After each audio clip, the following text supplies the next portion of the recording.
Welcome to $5 Friday. We have Riku on $5 Friday. Hope you're excited. Pretty fun deck, and actually really excited to kind of jump into the deck. But let's start off with Riku. So we have Riku of Two Reflections. It's going to be 5 total mana.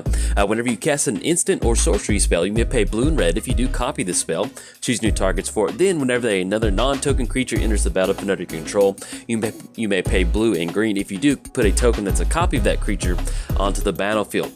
Real quick, what are we doing with Riku? This is basically just kind of a teamer ramp deck. You know, it's definitely one of those decks that if we have Riku on the battlefield, it really does help us kind of push our game plan. But if Riku gets sent back to the command zone a bunch of times, it's not the end of the world. We have a lot of stuff built into the deck to where it's basically just kind of a teamer ramp deck at its core, and it just really accelerates the amount of fun that you can have as long as Riku is on the battlefield. But let's take a look at some of the finishers or some of the really big payoff cards that we do have in this budget deck. And like I mentioned, this is a $5 online commander deck. It still functions really well, as you can tell during the gameplay videos. There's just a few cards here and there, you know, like Giant Bugface, swapping out for Crater Hoof or something like that. But for the most part, this is a fully functional $5 deck. So we have Giant Bugface. It has Trample. Whenever it deals combat damage to a player, put a token that's a copy of it on the battlefield. And so, you know, if we pay that activated ability with Riku, get an extra one on the battlefield, kind of makes it really easy for us to kind of build up a nice insect board state. Tali is going to allow us to kind of generate some extra value as we start swinging in and casting some of those spells. And of course, Unesh, the value train driver, entering the battlefield, getting that nice Factor Fiction for 4 cards is always something really nice to get. We also have some nice enter the battlefield theme in there, which I'll kind of explain later in the deck tech. But this is pretty much going to be the colored finishers that we do have. We do have a couple multicolored. That's going to be Mimic. Have that enter the battlefield and start making some copies of some of these creatures, you know, whether it's Giant Bugface or a Tali. Now with the Tali and Unesh, they are, actually you don't want to choose a Tali. With the Mimic, you can't choose something like Unesh, even though Unesh is a legendary creature. The main thing is you want to get those kind of enter the battlefield triggers with Unesh. So if you end up choosing that, making a copy of Unesh, you're still going to be able to get that Factor Fiction trigger at the beginning of your upkeep, even though you won't be able to take advantage of those tokens. But you can definitely put it on something like Giant Bugface and make a ton of those copies swinging across. And then something like Dax Duplicates. Enter the battlefield with as a copy of any creature except it has haste and dethrone. This deck definitely wants some sort of clone effect that comes in the battlefield with haste, and that works out perfectly with the game plan that we're trying to do. Now, as far as some of the payoff cards that are not creatures, we have Boundless Realms. Get down Boundless Realms, copy it with Riku, and it's just, you have mana for days. Especially this being a budget deck, you're going to have a ton of basic lands in there. Sunbird's Invocation is another way for us to kind of generate a little bit extra value off some of these bigger spells that we're trying to ramp to. And Shahili's Artistry, I love this card. Create a token that's a copy of target artifact, so it's going to allow us to kind of make a copy of some of our artifact ramp, or you know, simply just grab one of our opponent's artifact creatures, then create a token that's a copy of target creature, and then it becomes an artifact creature in addition to that. So it's another way for us to kind of just still generate some really nice value, even if we just make a copy out of Riku. Now, there is a really nice theme in here, and that's going to be the Enter the Battlefield theme. Not too crazy in here, but stuff like Panharmonicon, Conjurer's Closet, it's going to allow us to kind of keep that value going over the course of the game. And then Primal Amulet, it's going to allow us to get a good instant sorcery reduced cost. Now, as far as some of the enter the battlefield creatures, we have some stuff in here that just slowly generates value.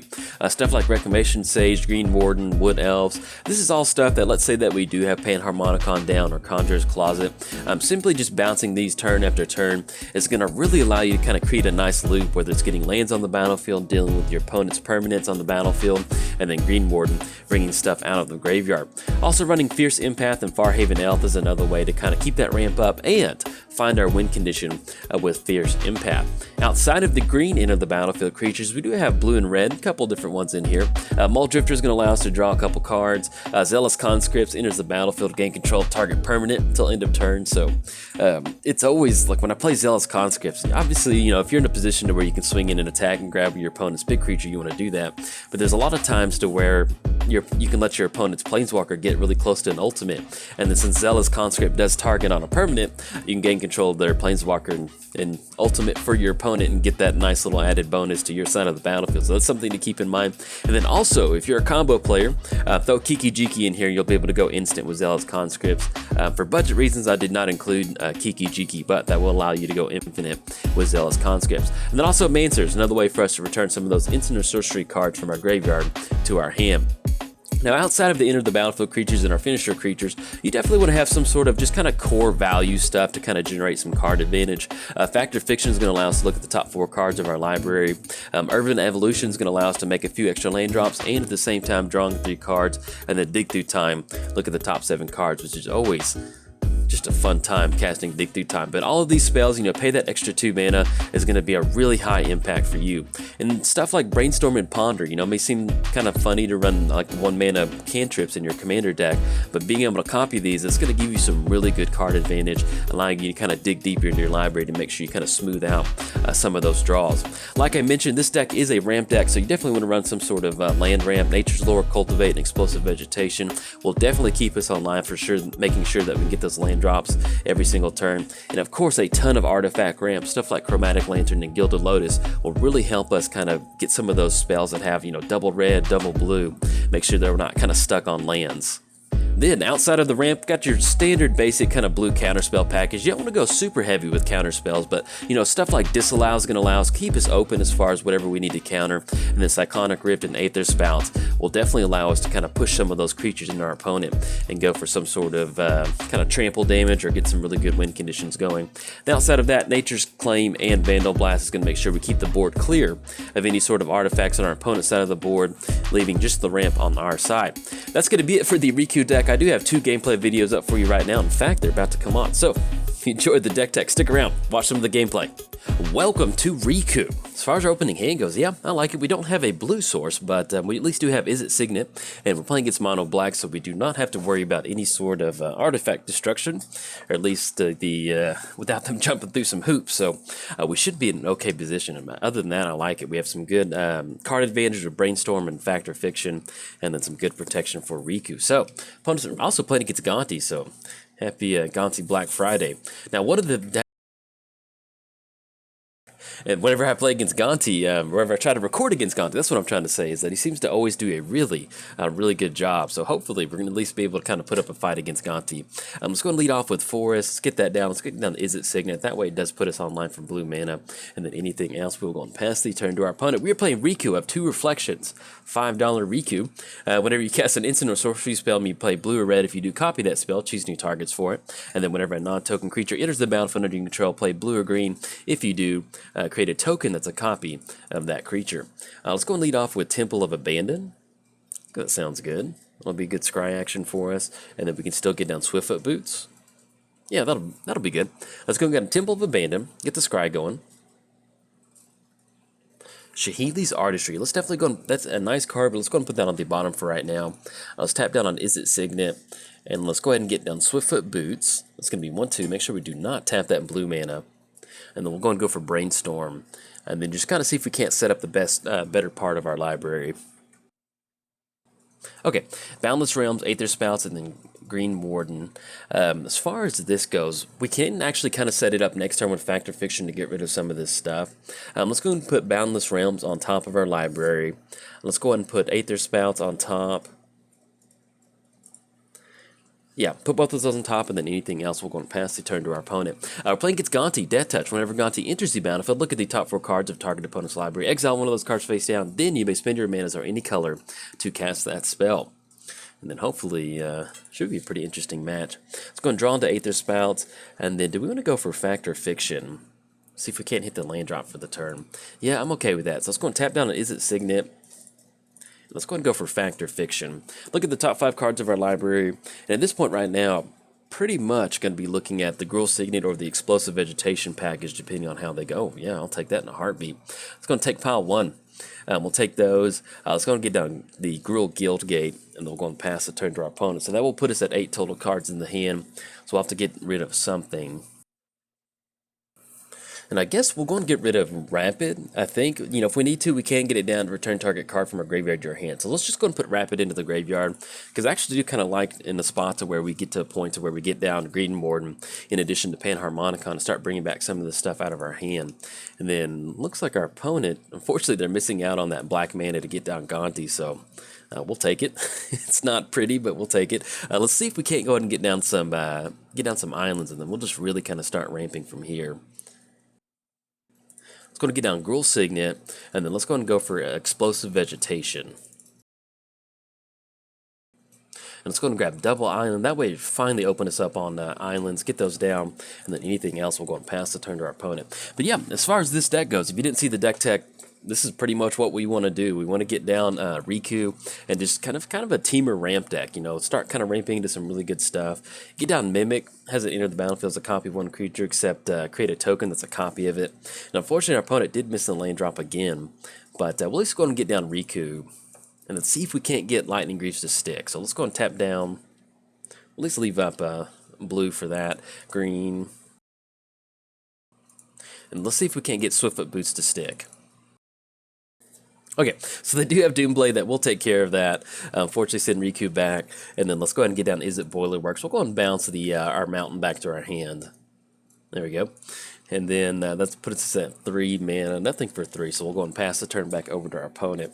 But yeah, basically it's just teamer ramp, and then getting out some really good value and kind of start going from there. Now, we do have Explosive Vegetation and Boundless Realms in the graveyard, so if we can sequence it to where we do get down Panharmonicon and Green Warden, probably end up going for Boundless Realms, because that'll really turn our mana online. And our opponent did hit their second Black Sword, so that's going to be their second swamp, so we're pretty much good to go. Let's go and get down Mountain. And with 2 mana up, let's go for Panharmonicon. Yeah, I kind of like going for that. Let's go and bring back Green Warden. Get that double, bringing stuff back to our hand. That sounds really good. We could try to wait for Riku on this one, but I want to bring back that Boundless Realms, because that just really opens our mana up for pretty much whatever we want to do. And it leaves it just perfectly to where we can get down Swiftfoot Boots and start swinging across. So let's go and bring back, at this point right now, we're going to bring back Boundless Realms. And then what else do we need to bring back? That's going to be pretty much a pretty good chunk of basics off that one. Let's go ahead and grab Brainstorm. Let's go ahead and grab Rapid, just in case there's some sort of key card our opponent has that we need to deal with. So we'll go and grab Rapid, and also grab Boundless Realms. That'll kind of really open us up on mana, and then really kind of start going from there. We still have Aether Spell. Yes, we're going to use that ability. Of course, yes. And once again, just showing you how good Panharmonicon is. Let's go and shift Swiftfoot Boots over and on Green Warden and see if they have one more piece of spot removal. If they do, that's fine. It's going to go into the graveyard, and that'll kind of leave us a little bit more open for whenever we do end up tapping down for Riku. Okay, opponent's going to go for the throat. That will take care of Green Warden. And then when it dies, return target card from your graveyard to your hand. Let's go ahead and bring back Explosive. I guess at this point, since we'll have so much mana, let's go for Factor Fiction. That'll just really kind of, once we get down Riku, and if we have Boundless Realms down, yes, we'll go ahead and exile that one and bring back Factor Fiction. Get that closed out, and then anything else, we're going to pass the turn to our opponent. But yeah, look at that. $5 deck right there. And that's one of the fun things about Magic Online, is that you can build a lot of these decks that have like basic building blocks for Commander that you can still have fun playing against some of these, you know, Gonti. I guess I wouldn't really consider Gonti tier 1, but most Gonti builds tend to be pretty efficient at what they do. And so, yeah, you can still have fun for $5. So I'm just going to get down Gonti, see if they're going to steal off of this one. That's the only downside, is that this is a treasure trove for Gonti to get his sticky black fingers in there and steal something. So we'll see what we can do. They are tapped down with only Reliquary Tower. So how do we want to go for this? So we end up going for Riku. We go for Boundless Realms. That'll be a ton of cards. Yeah, I want to go for Riku. And we go for Boundless, or if we could just simply just tap down for Boundless Realms at this point. Now, let's go and go for Riku. I want to get Riku on the battlefield.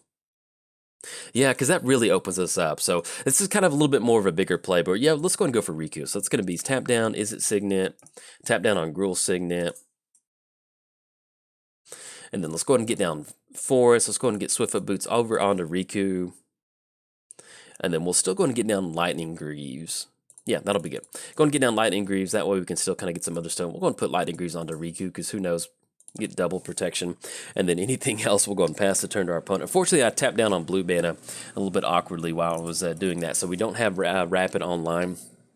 But next turn, we're looking at tapping out for Boundless Realms. It's going to be 7 mana. And it'll also be 2 more. So we're looking at 9 total mana. 1, 2, 3, 4, 5, 6, 7, 8, 9, 10, 11, 12. So and that'll get double Boundless Realms. So we'll end up with a ton ton of lands on the battlefield, and that'll really kind of open us up as far as whatever we want to do. We still do have a Tolly, so that's something that we can kind of start working towards, getting down a Tolly and kind of start getting the top card of our library, kind of competing with that Gonti Black Friday in a sense to kind of get that going. Opponent's going to go for Haro, so sacrifice a land. But yeah, so even if something does happen to Riku, let's say our opponent does have some sort of board wipe, we're in a pretty good position. We have Aether Sprouts, and then once we go for Boundless Realms, that's pretty much all we need to do is get some really good mana going. Now, the only downside to them having Sword of Feast and Famine on the battlefield at this point right now is that, okay. Got so worried we were going to whiff on that Boundless Realms. Oh, that would have been brutal. Okay, because I was like, we were a little too aggressive because we could have just basically tapped down for one Boundless Realms and not been so... All right, we'll have to discard a card. Let's go and get rid of, I guess at this point, we'll get rid of Mimic. Well, if we hold on to Mimic, that's going to be a lot of Gonti triggers. Yeah, I kind of like that a lot. Yeah.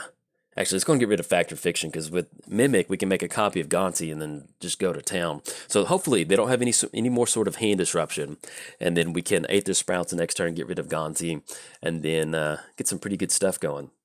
Opponent's going to go for Animate Dead on a Tolly, okay.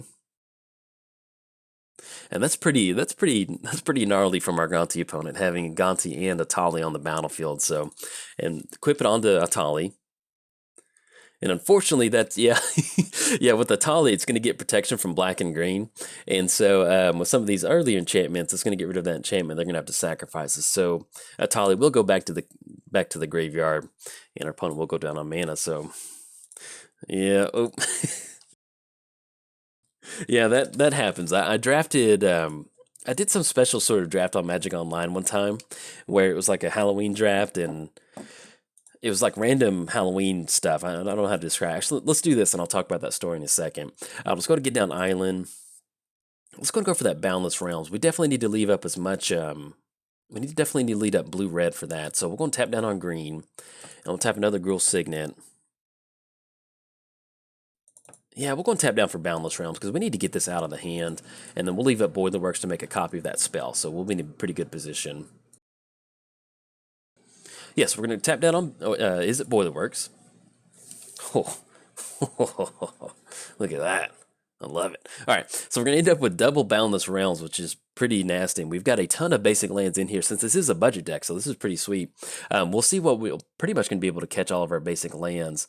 We picked 10, 1, 2, 3. And I wasn't sure exactly how many we had left, so, but either way, we should end up with all of them on the battlefield if we do end up missing one somehow. We'll grab those three last forests. So now we're actually in a really good position to get down Mimic and then make a click. Okay, that's going to be 3 more. And then do we want to swing in for 2? Protection from black and green. Yeah, we're going to swing in for 2. Why not? Pushing in for 2. That'll knock our opponent down to 28. Be online for some commander damage, and we're going to pass the turn to our opponent. So with Panharmonicon, hopefully... Unfortunately, Gonti swinging in with Sword of Feast and Famine that will attack our hand and get rid of Aether Spouts. But we go for Mimic, and the enter of the battlefield is a copy of Gonti. That'll be double Panharmonicon triggers, and we keep making those copies. Now, unfortunately, it will be a legendary creature, so we're going to miss out on the legendary creature aspect of the battlefield. But getting that extra Gonti trigger with all this mana, exactly what we want to get going.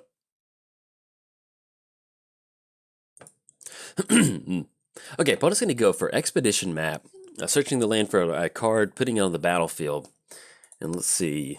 Yeah, Expedition Map. Yeah, that story. So I can't remember what it was, but I had some sort of enchantment on one of my bigger creatures.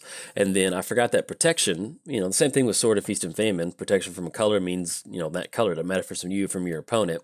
And so if you're new to Magic, definitely keep that in mind, because that's happened to me a lot, to where we have Sword of Feast and Famine on one of our creatures. I'm like, all right, I'm going to give it a nice combat trick spell or something like that. And I'm like, oh yeah, I cannot target them because they have protection from black and green. So that is definitely something to keep in mind. That's a very common mistake. So if you make that mistake, don't worry about it. Magic's a funny game in that you can play it for a long time, and then sometimes you just make these glaring mistakes where you're like, that is right. That shouldn't have happened that way. So, but let's see what our opponent's going to go for. They've got 4 mana tapped down right now. Okay, opponent's going to go for Sword of Feast, Famine equip. It's going to be able to swing in for a 4/5. And then the cool thing about Mimic is that enters the battlefield as a copy of any creature on the battlefield. Since it does have protection from green, and that's not going to matter with Mimic entering the battlefield, it's not going to target Gonti. So that way we can still kind of get around that protection clause by simply just saying, hey, I want Mimic to enter the battlefield as a copy of this card. So let's go ahead and get rid of Aether Spouts. It's going to go into the graveyard. And then hopefully we can get some sort of graveyard recursion. I think we do have maybe one more way to kind of recur stuff out of the graveyard, but we'll see what else they're going to get down, and we'll get that Mimic going, and hopefully we'll get some pretty, Runescarred Demon. Okay, so this should be pretty interesting. And also, so if we go for Riku, make a copy of Mimic, we can make a copy of Runescarred Demon, I think. And then, yeah, I think that's right. We'll see, because this is actually the, I threw this deck together, and I was going to try to playtest. I was like, well, because one of the big things about when I build a new deck and I playtest it is I have these awesome games, and then when I go to record, hit the record button, the deck doesn't perform well. And so this is actually the first game I'm playing with it. So I'm pretty sure this will work to where we can get down Mimic and then make a copy of it and have a copy of Runescarred Demon. That way we can grab something like, excuse me, Cyclonic Rift to kind of take care of our opponent's creatures. All right, draw into Everflowing Oh, it's a pretty good draw. Let's go ahead and go for Mimic, though, on Gonti. Yeah, I like that. Let's go and tap down for Mimic. We're going to make a copy of, well, actually, we're going to go for Runescarred Demon. Now, okay, that's the thing. So if we end up making a copy of Gonti, we're going to get a copy every zone. So if we make a copy of Runescarred Demon, that's going to allow us to basically have something, some sort of answer for every single turn. You know, we're probably looking at some sort of board wipe either way. So if we go for Runescarred Demon, that's going to give us some sort of way to kind of get some really good creatures going. You know what, let's do this. All right, I know what we're going to do. We're going to make a copy of Runescarred Demon, search your library, and then put it in your hand. Yeah, we're going to make a copy of Runescarred Demon. That's going to be double Panharmonicon triggers. Yeah, I thought about going for Gonti, but yeah, I like this a lot. Let's go and get this popped out. We've got Zealous Conscripts in here too, which is just pretty nasty. We're going to go for Giant Bugface. Where you at, buddy? It's going to go into our hand. Let's go and grab another thing off Runescarred Demon. Let's get this popped out just a little bit bigger. And you know what? Let's go and grab Negate. Counter target non-creature spell. That way we have some sort of board wipe protection. Let's go and make a copy of Runescarred Demon. Oh, look at these. This is just brutal. Let's go and grab... Let's grab Mancer. That way we can bring stuff back out of the graveyard. And then let's go ahead and we're going to grab Dig Through, or actually we're going to grab Disallow. That way we just have some hard answers for a ton of stuff. And then let's go and get down to Giant Bugface. Not going to pay for that one. Let's go and go for Giant. Okay, let's go and shift Lightning Greaves over onto Giant, and then we'll go and shift Swiftfoot Boots onto another one. Okay, there we go. So we're swinging across with Giant. The cool thing about this is it's going to give us some access to some extra tokens at this point right now. So there we go, swinging across for 2 7/7s. The cool thing is that we will be able to kind of swing past on Runescarred Demon, and we have our very own copies of Runescarred Demon too. So we'll go and make some copies of Giant Bugface. Oh, look at that. That is just beautiful. And we're still online for Negate too. Let's go and tap down for Everflowing Chalice with a multi-kicker for 1. Get that down, and that keeps us online for Negate, and then we're going to go and pass the turn to our opponent. So, depending on whatever they searched up, yeah, double tutors or quadruple tutors, typically not too good. So, so we'll definitely be online for Negate to kind of stop whatever sort of board wipe hopefully our opponent has, and we'll be able to stop that, and then start swinging in with some of these bugs. But either way, we're still in a pretty good position. We have Mancer. That's going to be double the battlefield triggers. Opponent's going to go for Obnixilis. Yeah, that's fine, because at this point right now, if they take care of Riku, they take care of Riku. The main thing is we want to keep up this Negate to make sure we protect our board state. All right, opponent's going to get down to Arcana. Tap a swamp, add double black to your mana pool.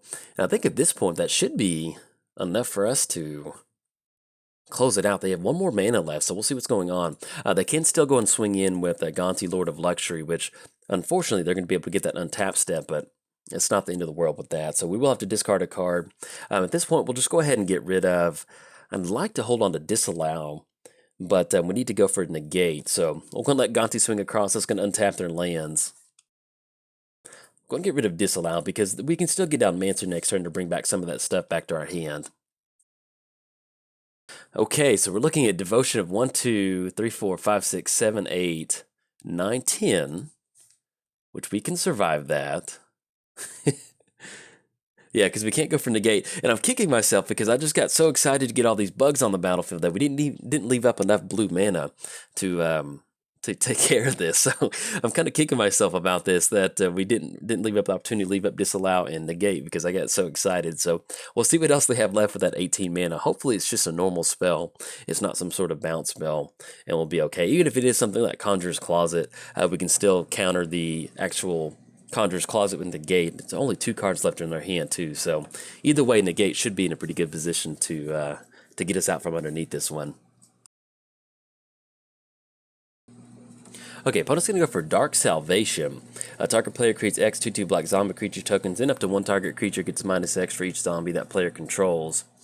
And they're targeting themselves, so yeah, I think we're okay. Because at the beginning of our upkeep, create a token that's a copy of. We're going to be able to Cyclonic Rift the Runescarred Demon and then bounce everything back. Yeah, that's fine. I'm not sure what they could have for 1 mana, but we're still going to leave up Negate because we can just bounce it all back to the hand. Yeah, that's fine. So we'll take care of our copy of Giant Bugface. All right, so we're going to make a copy of Runescarred Demon, get that double tutor trigger. Oh, that is just lovely. Let's go ahead and go. Where are you, Cyclonic Rift? Grab Cyclonic Rift. And then get that last one. See what else we want to grab off of this. Anything in particular? We're going to grab Kessig Wolfrun, just in case we get into some weird scenario. Actually, Seedborn Muse. Either way, we're going to have combat damage on this one. So grab Seedborn Muse. Let's go ahead and go for Cyclonic Rift Overloaded on our opponent. That's going to be 1, 2. We'll leave up as much blue mana as possible. That way we're still online for... there we go. Tap down 1 more. Not going to pay for that one. No, not going to pay for Riku. It's going to send everything back to our opponent's hand. There we go. We got a clear board, and that's going to be more than enough to deal some combat damage to our opponent and get some really nice bug tokens on the battlefield.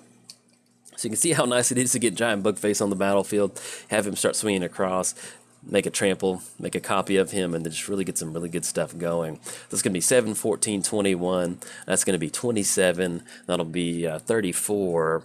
That'll be 40. And 42 coming across. So that should be more than enough to deal some damage to our opponent and kind of take care of him. Our opponent did get off to a slow start, but they did kind of bounce back with Erdborg and Coffers. But you can see how nice it is to play Riku, especially with some sort of team or ramp deck. Shout out to our opponent. Definitely really good game. Always enjoyed it. And, you know, there's some people that if they animate dead on Atali, they're going to go ahead and scoop up right there. And shout out to our opponent for sticking this one out because, you know, Magic's about bouncing back from your mistakes, and our opponent did get a really nice board state going. But thankfully, we were able to make a copy of Runescarred Demon. Getting double tutor triggers at the beginning of our upkeep is usually puts you in a position to where you're going to win on that one. So I really like that. Maybe we could have done our earlier tutors just a little bit differently, but I like to have fun, and getting down a bunch of bug tokens is that's some solid Magic in my book. So if you enjoyed the video, like and subscribe. Thanks. Bye. Welcome to Riku. As far as our opening hand goes, yeah, we'll keep on this one. I like this hand a lot. We've got some really good mana ramp in our hand. We have Rampant Growth. We have 2 double Signets, and also Chromatic Lantern, and a little bit of spot removal. So I will take that. Let's go to get down Forest for the turn, and then anything else, we're going to go and pass the turn to our opponent. We're playing Riku. Come back here, Riku. Riku of Two Reflections. I always want to throw a D in there. I don't know why, but I do. But whenever you cast an instant or sorcery spell, you may pay blue and red. If you do copy that spell, you may choose new targets for that spell. And then whenever another non-token creature enters the battlefield under your control, you may pay blue and green. Let's go and get Mountain down. Let's go and go for Rampant Growth. Yeah, that way we're online for an island. I think that sounds good to get the island down, kick it back over there. May pay blue or green if you do make a copy of that creature. Create a token that's a copy of that creature. There we go. I know how to read, I promise. Our playing gets Raff, Ship's Mage, Flash, Fly. You may cast extort spells as though they had Flash. And if you're keeping score at home, artifacts, legendaries, and sagas are historic. So, opponent's going to go for a Ponder. Let's let them get that resolved, and we'll kind of break down what we've got going on. All right, so they get the ponder going. I think they looks like they choose to not shuffle their library and draw a card. So, all right, so they must have liked what was on top of their library. Drawn to Aether Sprouts. Is there any certain way we can sequence this? We get down, is it Signet and then Girl Signet? Yeah, that's good. So let's go and get down, is it Signet? That's going to be 1, 2. That'll put us online really quick for some pretty good mana. Now, that's the fun thing about this deck is that, let's say for some reason that we can't get Riku going, this is basically just kind of a teamer ramp deck. You know, we have a lot of really big costed mana spells that have some really nice enter the battlefield effects, so that way if Riku is on the battlefield, we can take advantage of those triggers. If not, then we can simply just kind of ramp into a bunch of our big stuff and kind of start going ham on our opponent. We do have Giant Bugface in here, which kind of depending on when this video if this video ends up being a good one or not, you may have noticed it in the previous video that we had a pretty good showing. But the Giant Bugface is definitely one of the beater for the decks, and then Boundless Realms always makes for a lot of fun. All right, see what we're drawn to Young Pyromancer, and yeah, that is something. Do we want to get down Riku? Yeah, let's do that. I want to get down a Chromatic Lantern, but I kind of like getting down Riku and maybe kind of building up a nice little like elemental board state. Yeah, let's do that. All right, let's tap down for Riku. There we go. Let's go and get down Riku. That's going to be 5 total mana, and then anything else we're going to go and pass the turn to our opponent. So gonna go and kick it back over there. We'll be able to get down Young Pyromancer and kind of pay that extra mana to make a copy of it. The reason I'm doing that is because we've got some pretty good stuff in the hand. We have Disallow, Rapid, and Aether Spouts. So what we can do is hopefully kind of build up a really nice elemental board state. That's one of the fun things about this deck is it's only $5 and there's a lot of different ways that you can play it. Opponent's gonna go for Mystical Tutor, so we'll see what they search up on that. But for the most part, yeah, you know, it just makes for some interesting board states. You know, make a copy of Young Pyromancer, you've got a little bit more of a heavier control hand, or at least some sort of instant and sorcery speed action. You can get those elemental goads and start swinging across on your opponent. Okay, and our opponent did end up going for Supreme Verdict. They searched that up. We'll see if they do make the land drop, because that may not be something that we want to roll out Young Pyromancer into a Supreme Verdict. And unfortunately, we do have Disallow in the hand with Supreme Verdict, destroy all creatures. Main thing is this spell cannot be countered. So if they're going to burn that Supreme Verdict, we might go and let that go through and then end up going for Chromatic Lantern or something like that, especially with the opponent hitting their land drop off of that Brainstorm. So we've got Daxos swinging across for a 2-2. Yeah, I guess, yeah, we're going to let that go through, because we could chump block to get rid of Daxos, but at this point, I want to kind of force our opponent to use that Supreme Verdict, if possible. So let's see if they do end up using that next turn or not. So we'll probably end up just getting down Chromatic Lantern, and then Simic Growth Chamber, okay. Let's go and get down Chromatic Lantern, and try to leave up as much blue mana as possible. There we go, get down Chromatic Lantern. Let's go and get down Simic Growth Chamber, and we'll go and bounce this forest back to our hand. Okay, and then anything else, we're going to go and pass the turn to our opponent. We can swing in for 2. Yeah, let's go and get in for 2. That little point of damage might matter in this particular matchup. So we're going to get in for 2, knock our opponent down to 28, and that will be 2 total commander damage. So our opponent did tutor up Supreme Verdict off of that Mystical Tutor, so let's see if they're going to use it this turn. They will be swinging in with Daxos, and if we want to, we could actually use Disallow to kind of counter that Daxos trigger. But for the most part, we'll just kind of wait and see what they do end up flipping. Sunbird's Invocation, okay. So they're not going to have more than enough, definitely not going to have enough mana to cast that. So we'll see if they end up going for Supreme Verdict, and then we can still kind of bounce back from a Supreme Verdict. It's not too bad for us. We still have, we made Chromatic Lantern down, we've got Simic Growth Chamber, and we're going to be able to get down Forest next turn. So we'll be in a pretty good position to kind of rebuild that mana back up and get Riku down. Opponent's going to tap down for Fellwar Stone. All right, and they will pass the turn. So opponent's just basically kind of going to get into this weird holding pattern with the Supreme Verdict to where they're not going to crack it just yet. So we've kind of got to see if we can't stagger it to where we get some really good value on the board and still leave up a Young Pyromancer. Let's go and get down Forest. Let's go and push in for 2 again. All right, coming across for 2. That will put them down to 32, and that will be 2 total commander damage. Now, I think at this point right now, I actually don't mind tapping down for Shahili's Artistry. We can make a copy of Daxos that's going to allow us to start swinging across at our opponent if we wanted to. Let's see what they get down next turn, and we'll go for Shahili's Artistry, because that might end up forcing them. Yeah, let's do that. I kind of like going for that play now that I think about it. Kind of pushes them in a spot where they might have to end up going for that. So let's go and tap down for Artistry. Oh, and I'm sorry about that. We could have left up Disallow. We could have gone for that Riku of Two Reflections. I don't know what I was doing on that. We could have left that up to make a copy of that. Not going to be able to pay for that, but it's still going to allow us to leave up Disallow. Once we do end up making a copy of Chromatic Lantern. And to be perfectly honest, Swan Song. Okay. Yeah, because either way they still would have had it, even if we made a copy of them. Well, actually, that copy would have gone through, so a little bit of a misplay on my part. I don't know why. I just kind of had a little bit of a brain fart right there. So they did catch the Swan Song off that Shahili's Artistry, but hopefully we can kind of bounce back from that. We do have a 2/2 bird on the battlefield, which is still going to allow us to kind of get some, put a little bit of pressure on our opponent. Having that 1 mana spell and getting down a 2/2 bird can really kind of help you get a clock going sometimes in the air. It may not seem like much, but sometimes you can really get that going. And I promise I will, I'll remember about Riku's triggered ability. That's one of those, like, I just get wrapped up in commentary. I'm like, oh yeah. Because I'm trying to leave up double blue mana for Disallow, and I was like, oh, yep, need that. Actually, they could have tapped for, I think either way with Chromatic Lantern. No, it would just tap down for red with the Chromatic Lantern, so we still wouldn't have been okay to do that. Okay. Now let's see what we draw into. Draw into Alchemist Refuge. Just going to get that down. And that does leave Refuge online for us to flash in Young Pyromancer if we wanted to. That pretty much turns on everything in our hand at instant speed. So let's just go and kick the turn over our opponent and see how they want to do this one. We're still going to go and leave up the bird token at this point right now to trump block on, or at least to block on Daxos. Okay, we're going to have Raff coming down. Yeah, that's fine, because that does put us in a position to where we can end up tapping down for Aether Spouts, too. Alright, so we have Raff coming across for 3 with Flying in the Air. No, that's... yeah, go and come on through. It's going to knock us down to 23, and that'll be 3 total commander damage.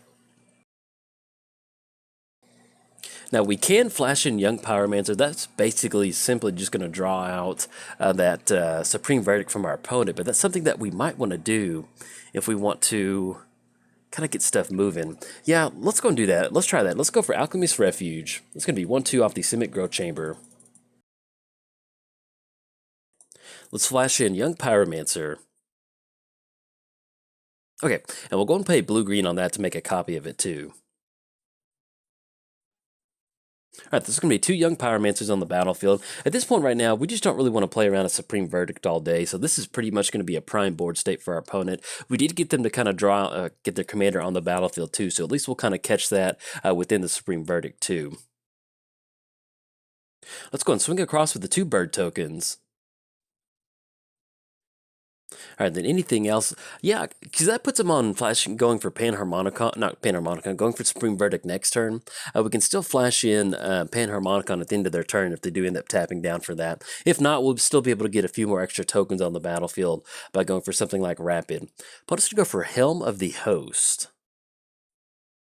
Yeah, I don't really want to mess with that all game, so let's go ahead and tap down for Disallow on that. That's going to give us 2 elemental trigger tokens on the battlefield too. And we'll not be paying for that extra trigger. Alright, there we go. Helm of the Host goes into the bin. Let's see what else they're going to roll out for the turn. But yeah, that's basically going to be their entire turn if they do end up getting down Supreme Verdict. And then we can still go ahead and chump block on Daxos coming across too. Okay, we got the whole crew coming across. This is going to be Daxos swinging across for a 2/3.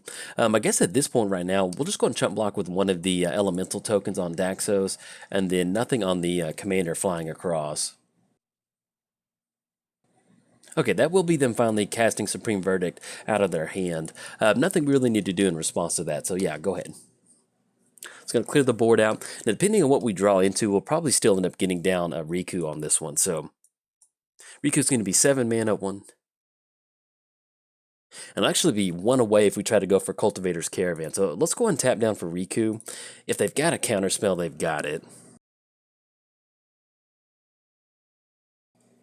Okay, get down Riku, then anything else will go and pass the turn to our opponent. So we were 1 mana away, and actually our opponent did not have any sort of spot removal because they did pass the turn or yielded pretty quick. So At least at this point right now, we can be a little bit safe to assume that they're not going to have a counterspell or any sort of spot removal, probably because we want to see it come down by now. So hopefully at this point we can get some sort of card draw to really kind of start digging deeper into our library.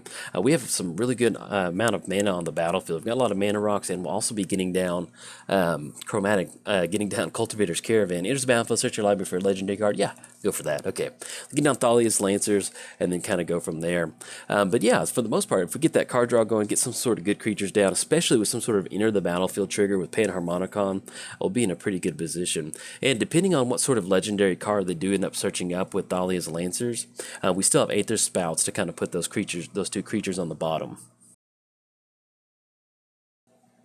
Okay, then Blackblade Reforged was searched up off of that, so that actually is going to work out perfectly to where they're going to be able to get that onto their creature, and that'll work out with Aether Sprouts really well. So, and I cannot tell you how I keep wanting to call it Sprouts. So if you hear Sprouts somewhere in there, you're not hearing some. Ooh, drawn to Bugface. Okay, so we're looking at 1, 2, 3, 4, 5, 6, 7, 8, 9. We have 9 total mana, which is not going to be enough to get down Bugface. Sitting at 3 mana from our opponent with no spot removal. Yeah, let's go ahead and go for it. I don't mind tapping down. Unfortunately, that's going to be 1, 2, 3, 4, 1, 2, 3, 4, 5, 6, 7, 8, 9. Actually, be just enough to pay for that Riku trigger. So yeah, let's go and do that. Alright, so get down Giant Bugface. Let's go and tap down Simic Growth Chamber to make a copy of it. I will remember about Riku's trigger this time. And we have oh, look how nice it is. It's like we already swung in, except we didn't get to deal any damage. And then we're going to go and pass the turn to our opponent. So I'm not going to swing in for 2/2 because Thalia's Lancers does have first strike. So we'll see if our opponent does have some sort of board wipe or something to deal with our bugs. But at this point right now, we are looking at Blackblade Reforged. Looking at +1/+1. It's going to be 1, 2, 3, 4, 5, 6. We're looking at about +6/+6, which is, you know, that is something to kind of deal with.